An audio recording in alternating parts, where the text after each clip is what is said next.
Leaf और इसके छोटे सींग।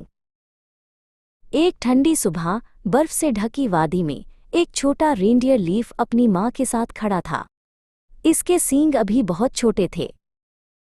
लीफ अपने बड़े भाइयों और बहनों को देखता था जिनके सींग मजबूत और खूबसूरत थे। वो भी वैसे ही सींग चाहता था। मेरे सींग कब बड़े होंगे? लीफ ने एक दिन अपनी माँ से पूछा। हर किसी का अपना वक्त होता है मेरे प्यारे, उसकी माँ ने प्यार से जवाब दिया। सर्दियों में खुराक तलाश करना मुश्किल हो जाता था। बड़े सींगों वाले रेनडियर बर्फ हटाने में मदद करते थे, लेकिन लीफ खुद को बेकार महसूस करता था। एक दिन जब सब खुराक की तलाश में थे, बुजुर्ग रेंडियर सवीन ने लीफ को देखा।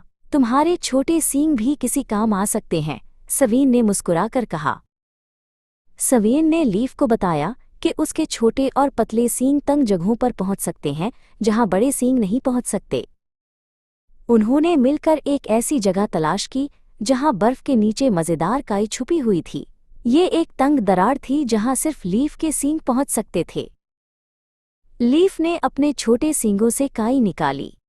उसने कभी नहीं सोचा था कि उसके छोटे सींग इतने कारआमद हो सकते हैं। बाकी रेंडियर्स हैरान रह गए और लीफ की तारीफ करने लगे। उस दिन से लीफ ने कभी अपने सींगों को छोटा नहीं समझा। उसने सीखा कि हर कोई खास होता है, चाहे वो कितना ही मुख्तलिफ क्यों ना हो। उसके छोटे सींग उसकी सबसे बड़ी ताकत बन गए।